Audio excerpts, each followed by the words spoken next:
पति और गुरु आगे वो भी गुरु पे आगे आती है। फिर क्या करें? कैसे मिलेंगे भगवान तो है गुरु के बिना, कैसे मिलेंगे भगवान तो है गुरु के बिना। गंगा नहाओ चाहे जमुना नहाओ, गंगा नहाओ चाहे जमुना नहाओ, चारों धाम तो है गुरु के बिना, चाहे नहाओ चाहे धाम तो है गुरु के बिना। कैसे मिलेंगे भगवान तो है गुरु के बिना, कैसे मिलेंगे भगवान तो है गुरु के बिना। मंदिर में जाओ चाहे मस्जिद में जाओ, मंदिर में जाओ चाहे मस्जिद में जाओ, चाहे जाओ चारों धाम तो है गुरु के बिना, चाहे जाओ चारों धाम तो है गुरु के बिना। कैसे मिलेंगे सतनाम तो है सतगुरु के बिना, कैसे मिलेंगे सतनाम तो है सत्य गुरु के बिना। मंदिर पूजा नित करो और तीर्थ करो हजार, और दया धर्म मन में नहीं तो सब कुछ है बेकार। तीर्थ चाले दो जने और मन चंचल चित चोर, और छोड़े ये कम नहीं और लदलाए 10 और, यानी इससे कुछ नहीं होगा प्रेम। जब तक हम अंदर की हमारी सफाई नहीं होगी, जो रामायण में लिखा हुआ है कि निर्मल जन फिर मोह पावे और मोह कपट छल छिद्र न भावे, यानी सीधा भगवान ने कहा है। उनके लिए तो निर्मलता चाहिए।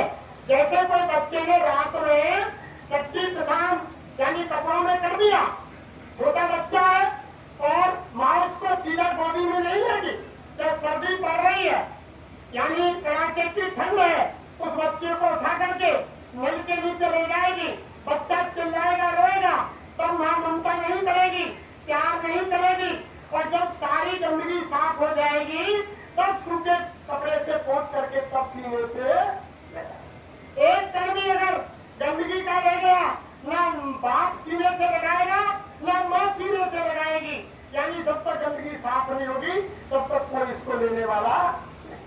ऐसे ही हमारे कर्मों की गंदगी जब तक प्रेमियों साफ नहीं होगी तो मालिक कदापि भी हमको मिलने वाला नहीं। फिर क्या कहा? गीता पढ़ो चाहे पढ़ो रामायण, गीता पढ़ो चाहे पढ़ो रामायण, पढ़ लो वेद पुराण तो है गुरु के बिना, चाहे पढ़ लो वेद पुराण तो है गुरु के बिना। कैसे मिलेंगे भगवान तो है गुरु के बिना, कैसे मिलेंगे भगवान तो है गुरु के बिना। जटा रखाओ चाहे मुंडन कराओ, जटा रखाओ चाहे मुंडन कराओ, चाहे फहराओ अपने कान तो है गुरु के बिना, चाहे फहराओ अपने कान तो है गुरु के बिना। मिलेंगे भगवान तो है गुरु के बिना, कैसे मिलेंगे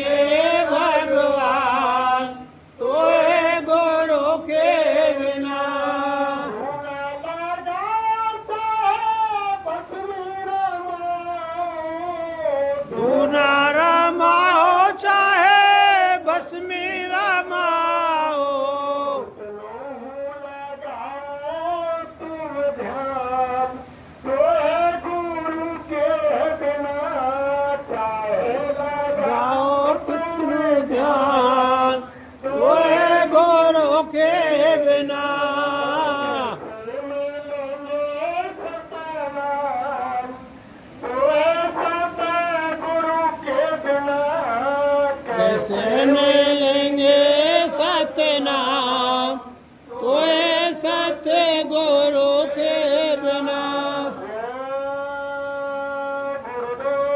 जय गुरुदेव।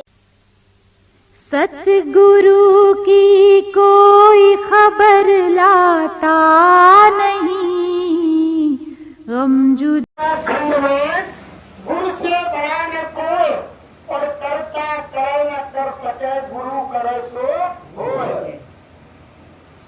तभी तो कह दिया कि गुरु ब्रह्मा गुरु विष्णु गुरु देव महेश्वरा, गुरु साक्षात पार ब्रह्म तस्मै श्री गुरुवे नमः। ध्यान मूलम गुरु मूर्ति, पूजा मूलम गुरु पदम, और मंत्र मूलम गुरु वाक्य, मोक्ष मूलम गुरु कृपा। उनकी कृपा से करेगा। देखो किसी भाई बहन की अगर मन में शंका हो कि भगवान माफ कर देगा, भगवान माफ करने वाले नहीं है। भगवान न्यायकारी है, जज है, न्यायाधीश है। वो कर्म जैसा करेंगे उसकी सजा वो आपको देंगे। कर्म जो जो करेगा तू वही फिर भोगना वो पड़ेगा।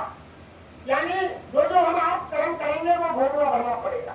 भगवान माफ नहीं करता है। रामायण में साफ लिखा हुआ है, काल रूप में तुमकर भ्राता, शुभ और अशुभ कर्म फल। भगवान ने कहा मैं कालों का काल हूँ, और जो जैसा कर्म करता है उसके कर्मों की उसको सजा देता हूँ। मैं किसी को माफ नहीं करता। यही बात भगवान कृष्ण ने गीता में कही कि कर्म करेगा बंदे, फल की इच्छा मत करना इंसान, और जैसा कर्म करेगा वैसा फल देगा भगवान। यह गीता का आप जैसा तुम कर्म करेंगे उसका फल परमात्मा देगा।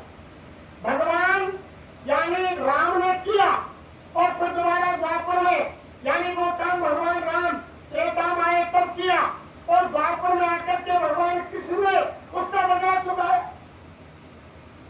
इतिहास गवाह है, जब 7 पेड़ की आड़ लेकर के प्रेमियों भगवान राम ने वाली को मारा, उस समय वो अपने स्वार्थ के लिए मारा। बहुत राक्षस मारे, वो यानी परमात्मा के लिए मारे, यानी संत महात्माओं की रक्षा के लिए, धर्म की स्थापना के लिए, भक्तों की रक्षा के लिए दुष्टों का संहार किया। लेकिन वाली का संहार सीता की खोज लाने के लिए, सुग्रीव से मैत्री करने के लिए, यानी अपने स्वार्थ के लिए मारा। तो हम भगवान राम को भी अपने कर्म का भोग लग गया। फिर द्वापर में आकर के जब यानी पूरा महाभारत हो गया, भगवान कृष्ण योगेश्वर एक पेड़ के नीचे आकर पेड़ के ऊपर पैर धर के बैठ गए। केड़ी में पदम था प्रेमियों, जोरदारी से चमक रहा था। बहेलिया ने समझा कि हिरण की आंख चमक रही है, तो यानी निशाना लगा करके बाण मारा। योगेश्वर कृष्ण के पैर में आकर लगा, आवाज आई। बहेलिया ने समझा कि शिकार हो गया, दौड़ कर आया, पेड़ के नीचे देखा कि योगेश्वर कृष्ण बैठे हैं, पैर में तीर लग गया, खून के फुफारे निकल रहे। आकर के हाथ जोड़ा, बहेलिया ने माफी मांगी। अरे मालिक, हे दयालु, हे योगेश्वर, मुझसे गलती हो गई, मैंने आपको नहीं जाना, मैंने हेड समझा था, गलती से बाण लग गया। भगवान ने कहा, अरे बहेलिया, बस मैं तेरे इंतजार में था, मैं तेरे इंतजार में बैठा हुआ था, मेरा सारा काम हो गया। तो बहेलिया को एकदम मन में शंका हुई, हे भगवान, मेरा इंतजार कैसा? अरे बहेलिया, तेरा इंतजार ऐसा कि त्रेता के अंदर तू बाली था और मैं राम था। मैंने मेरे स्वार्थ के लिए तुमको 7 पेड़ की आड़ लेकर के बाण मारा, आज छुप करके बाढ़ तुमने मुझको मारा। तेरा मेरा बदला बराबर हुआ। अरे बहेलिया, तुम्हें पश्चाताप करने की जरूरत नहीं है, तुम तुम्हारे घर को जाओ, मैं मेरे परम धाम को जाता हूँ। अरे प्रेमियों, जब भगवान राम और कृष्ण को प्रेमियों बदला देना पड़ा, तो आप हम किस खेत की मूर्ति? किसी की उंगली काटोगे तो 10 बार कटवानी पड़ेगी, किसी की गर्दन काटोगे 10 बार कटवानी पड़ेगी, किसी को धोखा दोगे, बेईमानी करोगे, रिश्वत लोगे, यानी जो जो कर्म करोगे, हर कर्म का अच्छे उल्टा वो परम पिता परमात्मा 10 गुना देता है। प्रेमियों, 10 गुना। अच्छा करोगे तो 10 गुना मिलेगा, और बुरा करोगे तो 10 गुना। यानी भगवान माफ नहीं करते। माफ करने वाले कौन होते हैं? जो रामायण ने कहा है कि सन्मुख हो जीव जबई और जन्म कोट अविनाश से तबई और जबई नाम हृदय पड़े और हो पाप को नाश और जो चिंगारी आपकी परंपरानी नाश। भगवान यानी माफ नहीं करते। गोसाई महाराज ने लिख दिया कि सन्म कोई जीव मन जबई।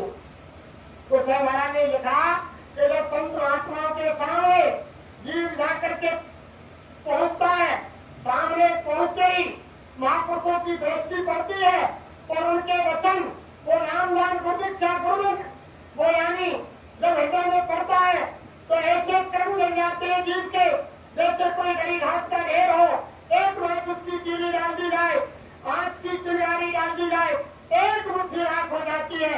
ऐसे प्रेमियों महापुरुषों के सामने उनके वचन वाणी उनका नामदान वो दौलत पड़ते ही जीव के सारे कर्म वचन उनके सामने हो। भगवान आप नहीं करता है, भगवान तो न्यायकारी है, वो जज है न्यायाधीश है, जो जो तुम कर्म करेंगे उसका फल आपको भोगना पड़ेगा। इसलिए जब तक अरे प्रेमियों में महात्मा सच्चे महात्मा नहीं बनेंगे। भगवान कृष्ण ने सीधे मना कर दिया। जब अपने परम धाम को जा रहे थे उद्धव पहुंचे, जाकर के प्रणाम किया कि भैया योगेश्वर मैंने ऐसा सुना है कि तुम तुम्हारे परम धाम को जा रहे हो। हाँ भैया उद्धव मैं मेरे परम धाम को जा रहा हूँ, तो महाराज मुझे भी साथ ले चलो। तो भगवान कृष्ण ने कहा कि भैया उद्धव सखा उद्धव तुम्हें मुझको ले जाने का आदेश नहीं। तो महाराज फिर क्या करूं, कैसे चलूंगा, मुझे तुम्हारे परम धाम को जाना है। अरे कि तुम जाओ बद्र का धाम, बद्र का आश्रम जाओ, भक्त के महात्मा की तलाश करो, उनसे रास्ता लो, बैठ करके योग करो, तो मेरे परम धाम को आओ। तो उद्धव ने कहा कि महाराज अब तो मैं बुढ़ा हो गया, अब मुझसे योग होगा क्या, पहले क्यों नहीं बताया तुमने कि योग करना पड़ेगा तुम्हारे धाम के आने के लिए। तब कृष्ण ने कहा अरे भैया तुमने पूछा कब कि मुझे तुम्हारे साथ चलना है, तुमने पूछा ही नहीं, आज तुम पूछ रहे हो, आज मैं बता रहा हूँ तुम्हें योग करना पड़ेगा जब मेरे परम धाम को आओ। जब योग करना पड़ा, अरे प्रेमियों जो पांडव भगवान कृष्ण के साथ है 24 घंटे रहे, और जब भगवान कृष्ण ने महाभारत होने के बाद पूछा अरे पांडवों जरा बताओ महाभारत के अंदर किसने किसको मारा, और पांडवों ने समझा कि भगवान कृष्ण शाबाशी देंगे, धन्यवाद देंगे, तो कहने लगे कि महाराज मैंने इतने महारथी, इतने योद्धा, इतनी सेना खत्म की, भीम, अर्जुन, नकुल, सहदेव, युधिष्ठिर सबने कहा। जब भगवान जोर थे हंसे और कहने लगे रे पांडवों तुमने महाभारत को देखा ही नहीं, तुमने जबरन तुम्हारे सिर पर मनुष्य हत्या का पाप ले लिया, तुमने देखा ही नहीं महाभारत, जबरन तुम मनुष्य हत्या का पाप ले रहे हो कि मैंने मारा। चलो मैं तुमको बताता हूँ, महाभारत जिसने पूरा देखा वो बताएगा कि किसने किसको। भगवान कृष्ण वहां लेकर के गए जब बरबली का सिर पहाड़ के ऊपर रखा हुआ था, कोई के छात्रा के ऊपर, कोई के पहाड़ के ऊपर यह रखा हुआ था। वहां भगवान कृष्ण जाकर पहुंचे और भगवान कृष्ण ने कहा अरे बरबली जरा पांडवों का बहन इनकी शंका खत्म कर दो, क्या तुमने महाभारत देखा। जब बरबली ने कहा कि हाँ योगेश्वर मैंने बिना पलक झटके 18 दिन पूरा महाभारत देखा। तब उन्होंने कहा कि उनकी शंका खत्म करो, पांडवों को बताओ जब तुमने पूरा महाभारत देखा तो किसने किसको मारा। जब बरबली ने कहा जिनको आज खाटू श्याम के नाम से पूछते हैं, तब उन्होंने कहा कि देखो महाराज मैंने तो यानी कुछ नहीं देखा महाभारत में, केवल आपका एक सुदर्शन चक्र चल रहा था और प्रत्येक योद्धा के घर से शीश को अलग रखा और किसी ने किसी को नहीं मारा। तब भगवान ने कहा पांडव तुम कह रहे हो हमने मारा, और ये बरबली क्या कह रहा है कि किसी ने किसी को नहीं मारा, केवल सुदर्शन चक्र चल रहा था, उसी ने प्रत्येक योद्धा के घर से शीश को अलग किया। अरे पांडवों तुमने जबरन मनुष्य हत्या का पाप सिर पर ले लिया, तुम वैतरणी में चले जाओ, एक एक घर करके खत्म हो जाओ और सीधे नरक को चले। भगवान कृष्ण नहीं बचा पाए, कर्म के आधार पर पांडवों को इतिहास बता रहा है, वैतरणी में घर के सीधे नरक को जाना पड़ा मनुष्य हत्या का पाप लेने के कारण। और यानी भगवान कृष्ण की भक्ति मीराबाई ने की प्रेमियों, जब सामने घर परिवार त्याग दिया, त्यागने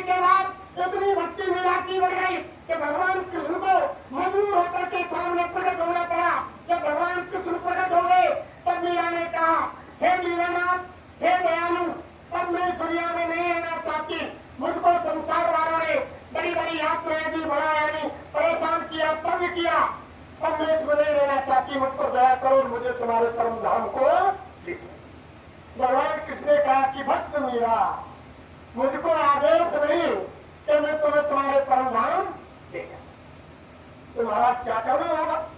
अरे तुम भक्त के महात्मा की तलाश करो, संत की तलाश करो, उनके पास जाओ, उनसे रास्ता लो और योग करो, तो परम धाम के लिए आओ। तो मीरा ने कहा कि भगवान मैं कहाँ खोजूं के भक्त का, यानी वो संत सदगुरु कौन है, महात्मा कौन है, ऐसा जगह होगा, आप ही बताओ। तब योगेश्वर कृष्ण ने कहा इस समय जो जाति के जातन है, यानी रैदास महाराज, रविदास, वो भक्त के पूरे महात्मा है, तुम उनके पास जाओ, उनसे रास्ता लो और योग करो, जब मेरे परम धाम को। जब मीरा ने योग किया तो क्या कहा कि पायो जी मैंने नाम रतन धन और वास्तव में कभी मेरे सतगुरु कड़ी कृपा अपनायो, पायो जी मेरे नाम रतन धन आयो। जब वो चीज मिली, जब मीरा का कल्याण हो।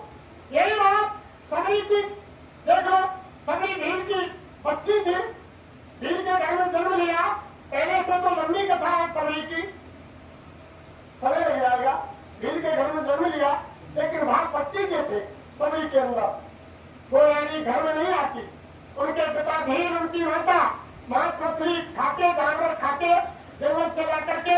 वो सभी भक्त थी, वो घर में आती, अपनी सहेलियों के साथ जंगल में रहती और कंदमूल फल ऊपर के फल खा करके गुजारा करती।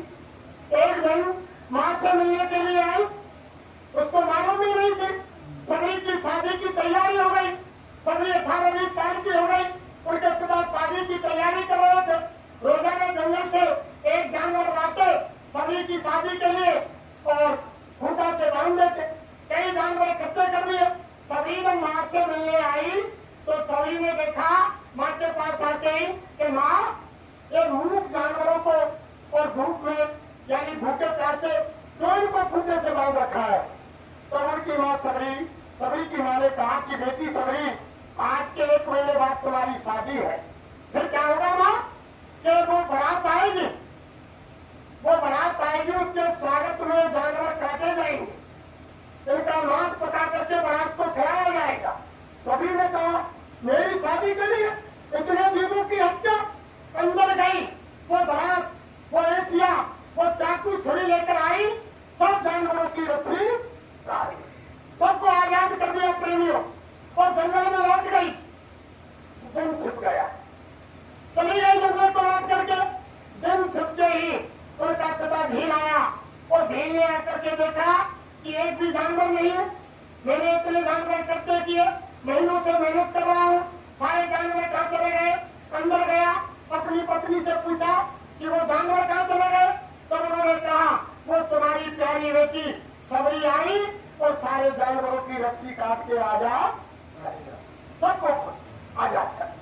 जंगल में चली गई प्रेमियों, चलते चलते सबरी थक गई, रात हो गई, एक पेड़ के नीचे गिर गई और मतंग ऋषि के आश्रम के नजदीक पहुंच गई। और वहाँ मतंग ऋषि के शिष्यों का रोजाना का यानी ये सिलसिला था, जो सुबह 4 बजे जब तक के जंगल में लकड़ी लेने जाते थे। जैसे मतंग ऋषि के शिष्य जंगल में लकड़ी लेने के लिए गए, सबरी एक पेड़ के नीचे बेहोश पड़ी हुई थी, भूखी प्यासी। जाकर के उनके पास पानी था, जल का छींटा उस पर मारा। सबरी ने आंखें खोली और सबरी से पूछा कि बहन तुम यहाँ क्यों पड़ी हुई हो? तब सबरी ने पूरा वृत्तांत बताया प्रेमियों। बताने के बाद और जब उन्होंने कहा कि चलो तुम हमारे गुरु महाराज के पास, तब सबरी को लगे मतंग ऋषि के आश्रम पर। मतंग ऋषि से सारा वृत्तांत बताया कि मैं भील की बेटी हूँ और मैं शुरू से शाकाहारी हूँ और मेरा पिता मेरी शादी के लिए जानवर लाए, मैंने सबको आजाद कर दिया और मेरे पिता मेरे पीछे पड़े हुए हैं, खोज में निकले हैं, मेरी तुम रक्षा करो। तब मतंग ऋषि ने कहा कि बेटी सबरी, तुम्हारी धार्मिक प्रवृत्ति है और यहाँ का नियम है कि मैं केवल यानी उच्च कोटि के जो जाति के लोग हैं उनको ही यानी आश्रम में रखता हूँ, उनको नाम दान देता हूँ, कोई भजन करते हैं। बेटी में तुम्हें मेरे आश्रम में नहीं रख सकता, लेकिन तुम्हारी भक्ति भाव है तो मैं शिष्यों को आदेश देता हूँ यहाँ से 1 किलोमीटर दूर और तुम्हारी ये कुटिया बना देंगे, तुम वहां आओ। लेकिन उन्होंने कहा कि बेटी सब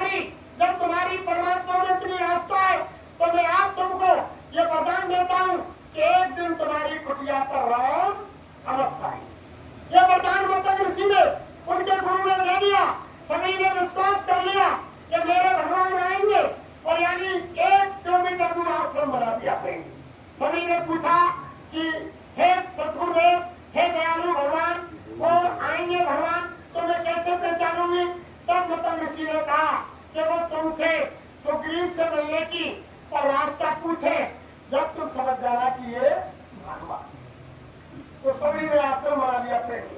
जवान थी उस समय 20 साल की उम्र थी। अब भगवान का इंतजार करते करते ये हमारी माता बहन देवियां गाती है रोजाना कि सबरी कर रही रास्ता साफ, राम जल को घर। रोजाना रास्ता साफ करती और रोजाना फूलों का बिछोना करती, रोजाना फल लाती जंगल से भगवान के स्वागत के लिए रखती। यानी पूरी जवानी निकल गई, रास्ता साफ करते, फूल बिछाते, स्वागत के लिए फल रखते हुए पूरी जवानी निकल गई। बुढ़ापा आ गया, सफेदी आ गई, कमर झुक गई, लेकिन भगवान के आने का इंतजार नहीं छोड़ा। किसी दिन सबरी ने ये नहीं कहा कि मेरे भगवान नहीं आएंगे। गुरु के वचन पर विश्वास किया। आज हमारे प्रेमी बाबा जगुदेव के शिष्य गुरु के वचनों को निकाल गए और इधर उधर चित्तर हो गए कि बाबा जगुदेव चले गए। अरे सबरी ने इतने समय तक यानी गुरु के वचन का इंतजार किया और जंगल में इंतजार करते करते कमर झुक गई, लाठी लेकर चलने लग गई। जब एक दिन कुटिया पर भगवान आए, जब स्वागत के लिए चाट के सबरी ने देर रखी, ला करके सामने कर दिए। फिर भगवान ने रास्ता पूछा सुग्रीव से मिलने का, तब सबरी समझ गई के तब सबरी ने हाथ जोड़ के कहा कि हे मालिक, मुझको दुनिया वालों ने बहुत तंग किया, बीच में बहुत कहानी है। सबरी जी तालाब में जल भरने जाती, वहां के ऋषि मुनि महात्मा सबरी को जल नहीं भरने देते थे कि ये भीड़ की लड़की है, ये नीच जाति की है, ये हमारे तालाब को खराब कर देगी, हम इसी में से पानी पीते हैं। एक दिन सबरी की मटकी फोड़ दी और पत्थर मारे, सबरी का सिर फूट गया, खून निकल आए और जैसे ही ये काम किया तो तालाब में खून ही खून हो गया। सबरी वहां से भागकर अपने आश्रम में आ गई। फिर तमाम ऋषि मुनि सब मतंग ऋषि के आश्रम में पहुंचे कि महाराज ये क्या हो गया, अब हमारे पास पीने को जल नहीं है, उसमें खून ही खून हो गया, कि ऐसा कैसे हुआ। जब उन्होंने वृतांत बताया कि वो सबरी उसमें जल भरने आई, हमने उसको पत्थर मारा। अरे वो तो भगवान की बहुत बड़ी भगत है, जब तो कहा है कि हर वजह से हर का हुई और जात पात पूछे नहीं होई, ये जाति पाति नहीं आ रहे। सभी बहुत बड़ी भगत थी।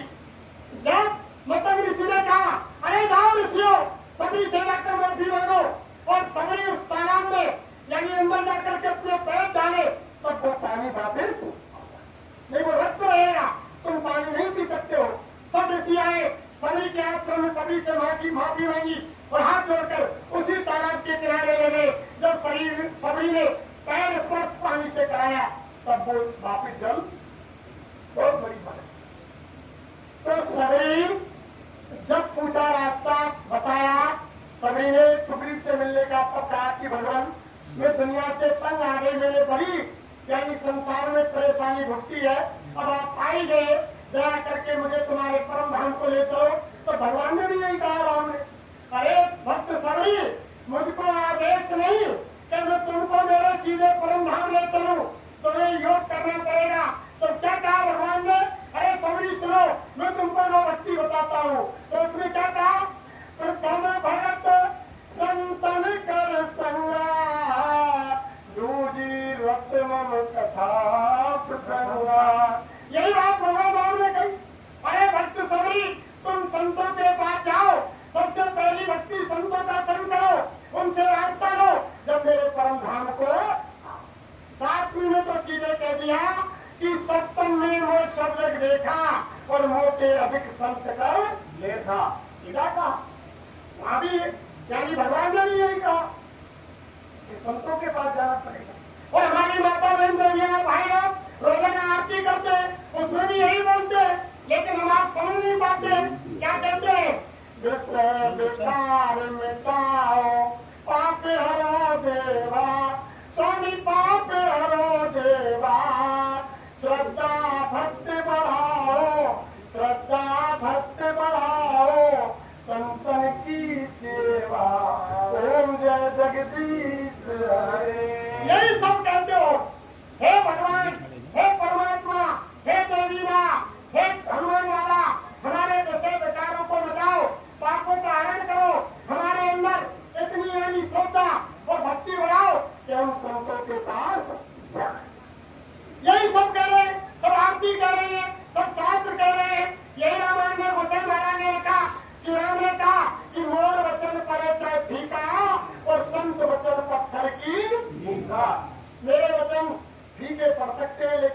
महापुरुषों के वचन कभी झूठी होने वाले नहीं है।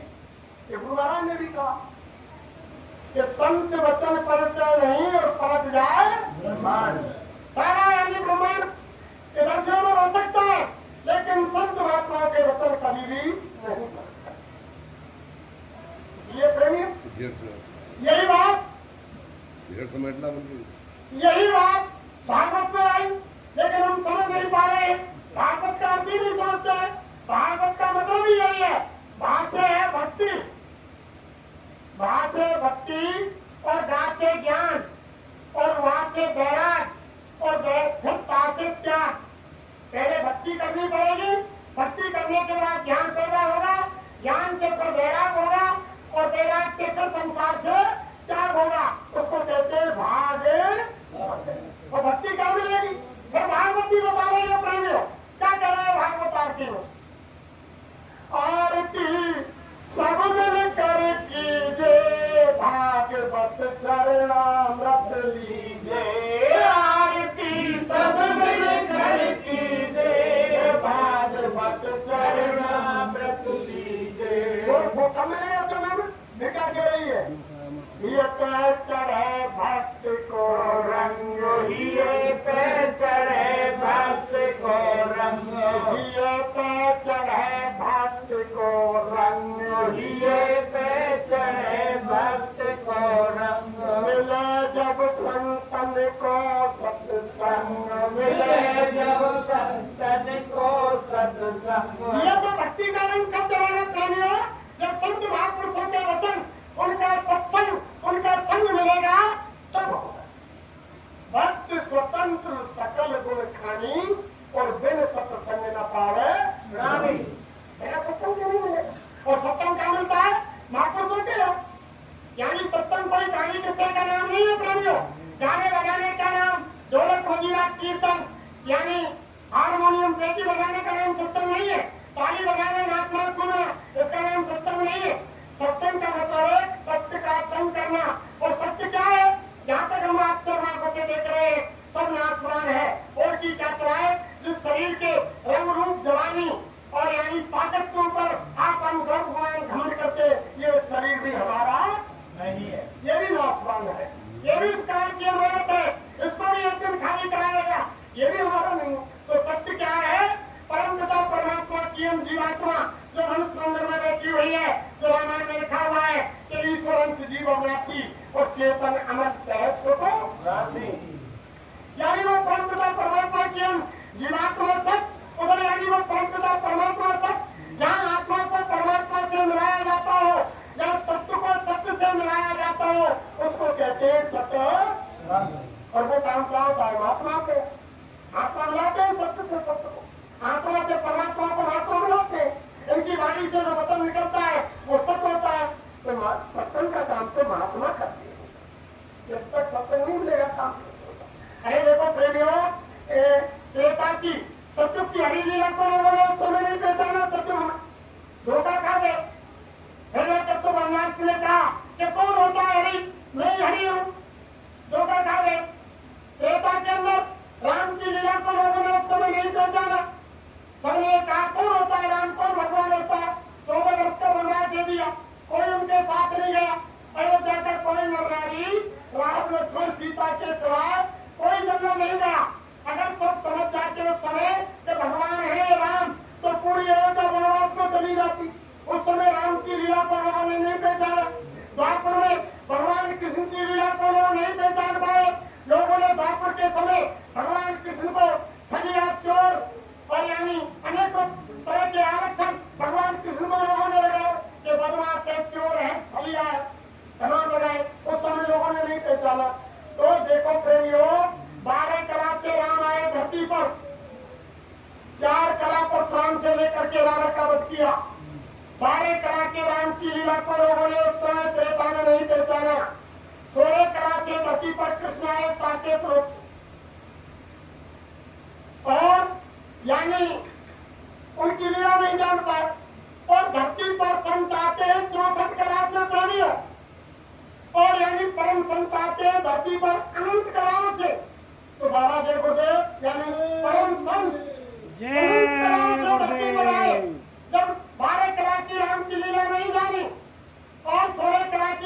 लीला द्वापर में नहीं पहचानी और 64 कला के संतों की लीला लोग नहीं पहचान पाए, तो नामी धाम से आने वाली शक्ति बाबा जय गुरुदेव अनंत काल से धरती पर आए, उनकी लीला को कोई नहीं पहचान, सब धोखा खा गए। बाबा जय गुरुदेव जी महाराज ने 2012 में खेला खेल और सारी संगत हो गई खेल, सबके सब खेल समझ ही नहीं पाए। गुरु महाराज ने उनसे कहा, अरे बच्चा, मेरे गले में तुम ताबीज बन गए, यानी लगातार 20 साल 2400 घंटे लगते रहे, फिर भी बच्चा तुम नहीं जान सकोगे कि बाबा जी की खोपड़ी में क्या है। धोखा खा गए लोग। इसलिए धर्म प्रेमियों, बाबा जय गुरुदेव जी महाराज ने जो जो वादे किए हैं वो सबके सब पूरे होंगे, एक भी वचनों का खाली नहीं जाएगा।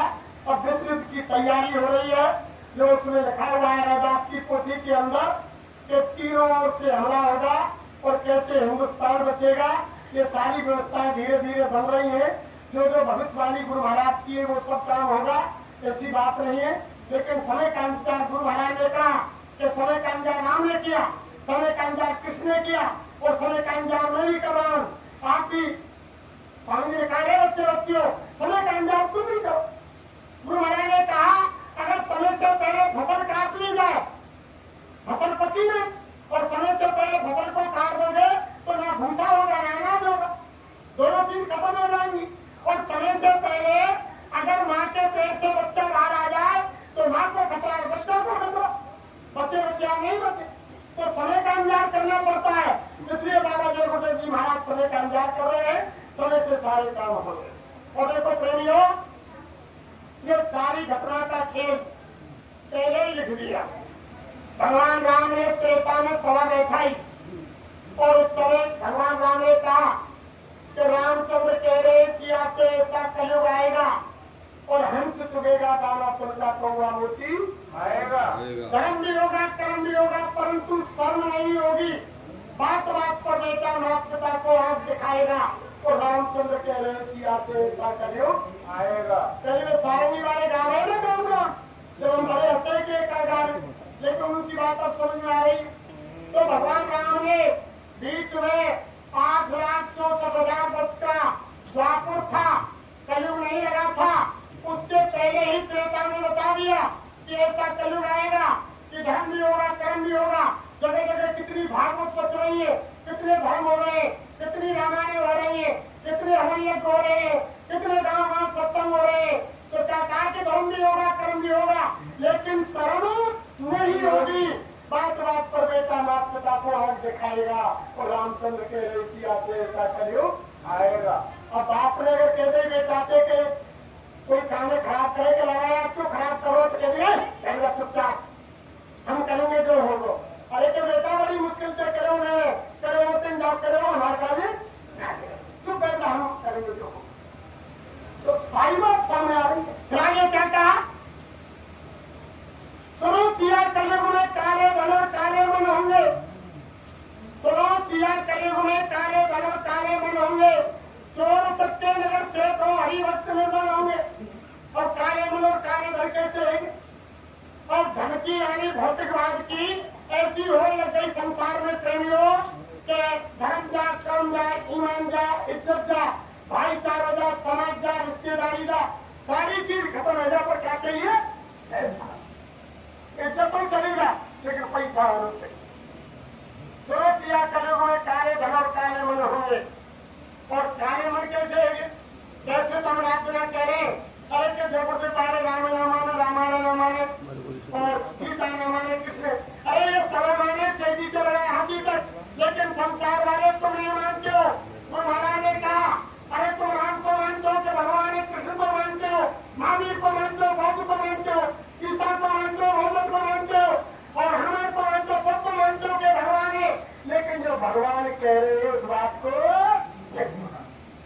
तुम कहते हो कि रामायण हमारा पूज्य ग्रंथ है, भागवत हमारी पूज्य ग्रंथ है, गीता हमारी पूज्य ग्रंथ है, बाइबल हमारी पूज्य ग्रंथ है, गुरु ग्रंथ साहब हमारे पूज्य ग्रंथ है।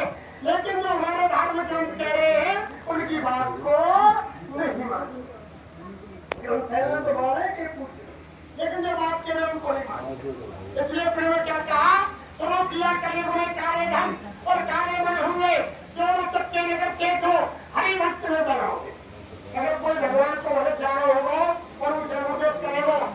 आदमी को दोनों साथी में अरे पागल है जानते हो, और कोई बदमाश सब तरह को मारने आ गया तो आप भरेगी बैठा।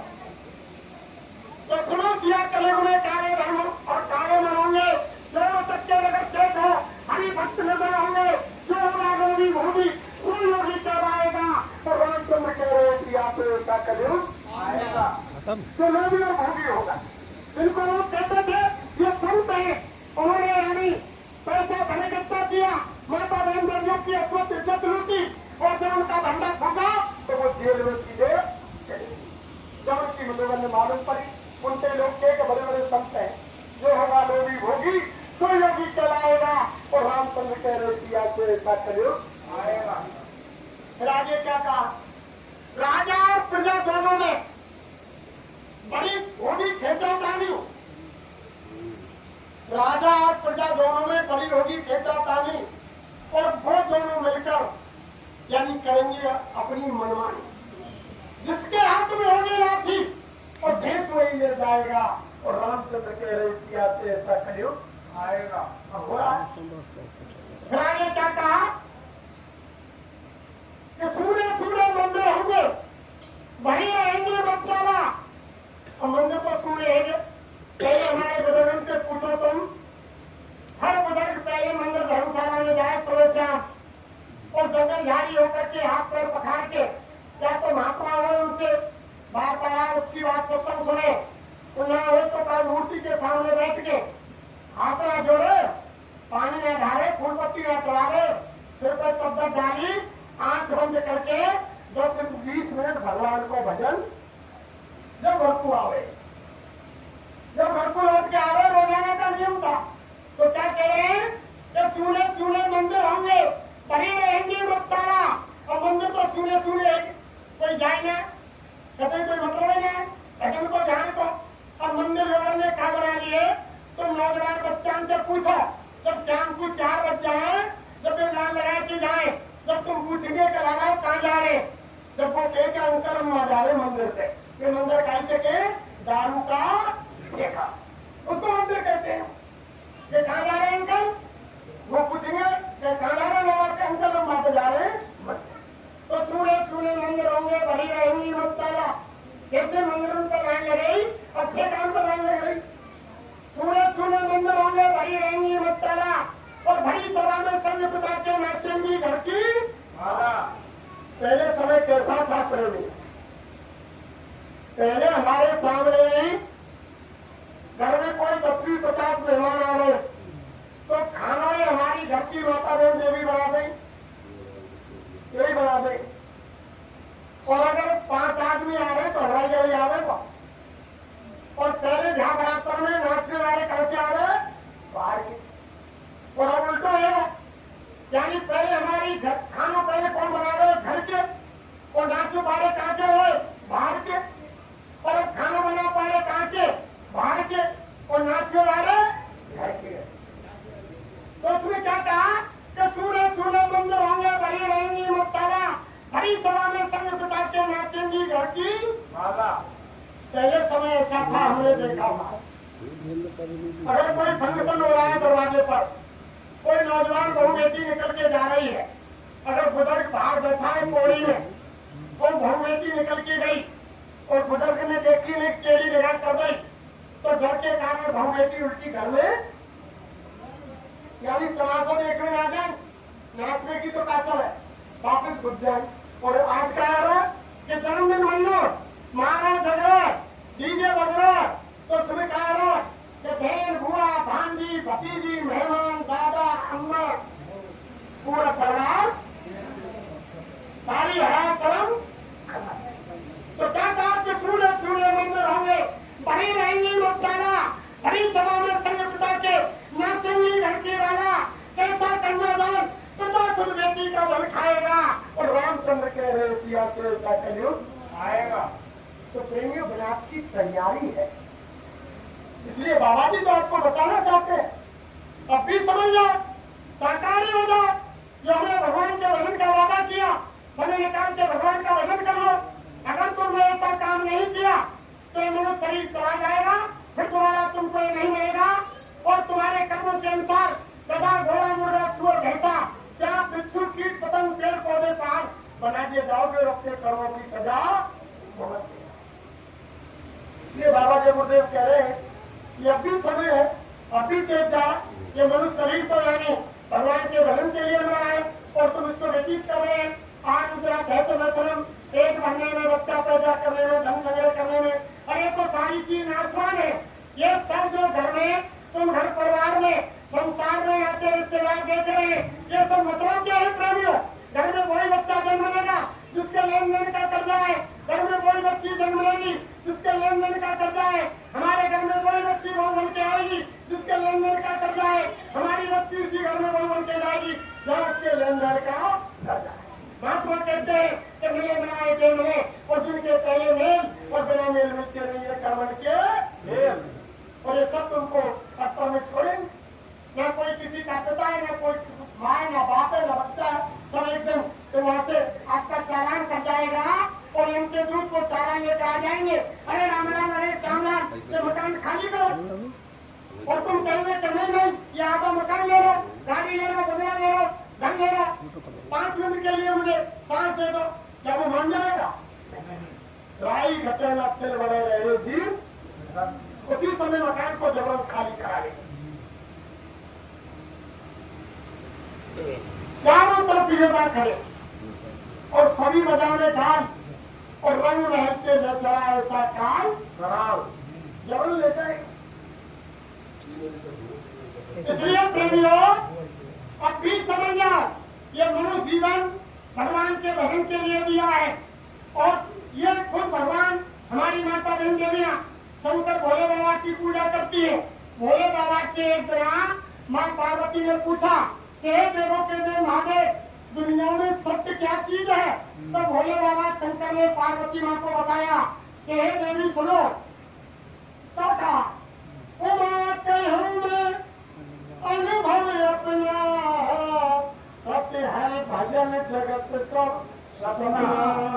शंकर भगवान ने यही कहा, हे देवी उमा, हे भवानी, हे पार्वती, मैं मेरा निजी अनुभव कहता हूँ कि संसार में केवल सत्य है तो भगवान का और सारी चीज। यही बात काग मुसल्लो घरों के संवाद में आई कि निज अनुभव में कहूँ खगेशा और बिन हर भजन न जाए संदेशा। जीवन के केवल कलेश। अरे प्रेमियों, माता बहन देवियों, अगर तुम घर परिवार में, संसार में सुख शांति चाहती हो, अपने घर परिवार को खुशी देखना चाहती हो, धन वैभव चाहती हो और अपने यानी खराब समय से रक्षा करना चाहती हो, तो भगवान का भजन करना पड़ेगा। अंत समय में जो खराब समय आ रहा है, गुरु महाराज बता रहे, उसमें रुपया, पैसा, सोना चांदी, मकान, गाड़ी, घोड़ा, बंगला यानी कुटुंब परिवार, उस समय तुम्हारी कोई मदद नहीं करेगा। केवल भगवान का भजन ही ढाल तलवार का काम करेगा। भजन की दौलत साथ चलेगी, ये समझाऊं गली गली, और लूट सके तो लूटने बदले शोर मचाऊं गली गली। जय गुरुदेव नाम के हीरे मोती मैं बिखराऊं गली गली, और लूट सके तो लूटने बदले शोर मचाऊं गली गली। जिसने लूटे मोती वे तो माला माल हुए, जो माया के बने पुजारी आखिर में रुपये पैसे वालों को ये समझाऊं गली गली, और लूट सके तो लूटने बंदे शोर मचाऊं गली गली। अरे प्रेमियों, मीराबाई भगत को, वो तो चित्तौड़ की महारानी थी, राजघराने थे जिनके महल खजाने भरे हुए थे, हीरा पन्ना पुगराज सोना चांदी जवाहरातों से खजाने भरे हुए थे। जब मीराबाई को संसार से बढ़कर कोई चीज मिली, तभी तो यानी महल पर ठोकर मार दी और निकल गई। कोई बड़ी चीज मिली तभी तो वो निकली। तो बाबा जय गुरुदेव जी महाराज ऐसी बड़ी चीज दे रहे हैं प्रेमियों, आप ले लो, अरे ले लो। उन्होंने जय गुरुदेव नाम को जगाया है। साईं महाराज ने कहा कि कलयुग का जीता जागता नाम ये जय गुरुदेव है। अगर किसी भाई बहन को शंका हो तो गुरु महाराज ने कहा कि ये मेरा नाम नहीं है, ये परम पिता परमात्मा का नाम, सर्व शक्तिमान शक्ति का नाम जय गुरुदेव है। मेरा नाम तो गुरु महाराज ने बताया कि मेरे परिवार वालों ने, जो हमारे घरों में ये हमारी माता बहन देवियां जिस पौधे की पूजा करती है, पूजा वाले पौधे का जो नाम है, और जो रामचरितमानस के लिखने वाले वो स्वामी जी महाराज है, जो रामचरितमानस लिखी जिन्होंने, जो उनका पूरा नाम है, वही हमारे गुरु इसलिए नहीं लेते हैं प्रेमियों,